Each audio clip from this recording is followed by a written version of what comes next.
mean, what do you think from your own journey has led you to seeing that as the most important sort of building block, if you want, for employee experience? So it's really around, where I started out to where I am right now, or what are the things that were most important. So fundamentally, the most important is around purpose. So does my purpose align with what the business purpose is, and how do you measure that? Yeah. And making sure that happens and that it works. Then moving on to so if you are transitioning from one life stage to another life stage, what is most important, with a fundamental building block of having a purpose being there all the time. Also, the values of the organization, having that as the second building block and making sure there's alignment. So if the values are treating everyone with dignity and respect, then what are the in terms of the benefits, do they match the same? In terms of the experience, do they match up to the same? And so as you move along your life and your career, is making sure that those are aligned. And for me, those have been quite important, because, when you're starting out, it's the hunger to learn more and to understand where you're at. And so how do you enhance those types of experiences? How do you enhance learning at that stage? But at this point in time, it's about giving back. So how do we enhance mentorship programs, women in leadership programs, looking at development of senior leaders, and how do you play a part in that?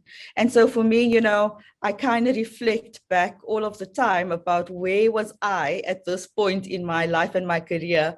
And so what types of decisions do we need to take forward to the rest of our ExCo team, so that we can have a much more enhanced employee experience in our business.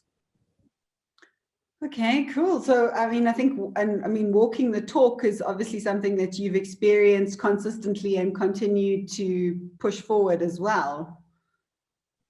Definitely, because it's quite important. People don't necessarily only listen to your words. Yeah. They also watch to see what it is that you do, because that's the true mark of whether you can be trusted, whether you are credible, whether you are authentic. And that's quite important. So you have to be authentically you. You have to, as a business, also stand by who you are. So those things are very important, because if as a business we say we treat everyone with dignity and respect, and we don't take that into account with decisions, then, the values are just things up on the wall.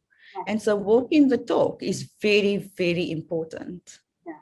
You can't create a great aspect of psychological safety in your employee experience if, if you're not seen to be doing and making sure that the values do align. Completely. And, psychological safety has probably become, through the COVID time, one of the most talked about, and I almost want to say concept, because in some instances it's a concept, and for others it's about how do you actually create psychologically safe environment for your employees.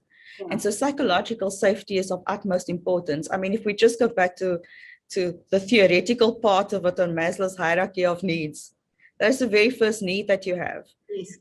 And so we have a responsibility and an accountability to our dynamos and for others, to the employees, around making sure that they first and foremost feel psychologically safe. Yes. And then from then on, build on all the other things that need to happen. Because a business has to go beyond profit. It's no longer the time where it's just about the profit and making sure the shareholders happy. It's really around taking a stand for who you are and living up to it.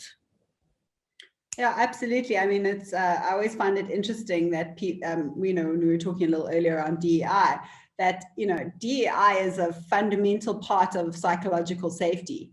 If you don't feel that you belong and you're not included, there isn't psychological safety within the business. So it's interesting that people see them as different things, but they're actually, in my mind, linked. Totally. A couple of months ago, we were all on a conference of Southwest Airlines where they described it so beautifully. They said, recruitment is like being invited to the party, but inclusion is being invited to dance. Yes. So we also remind ourselves as time goes on to say, have we invited this individual to dance? Yes. We've invited them to the party. Now it's time to take the step. Are they dancing with us or aren't they dancing with us? If they're not dancing, what are we doing? So it's it's fundamental. Do they feel safe enough to dance? Exactly. Yeah, to shake that booty.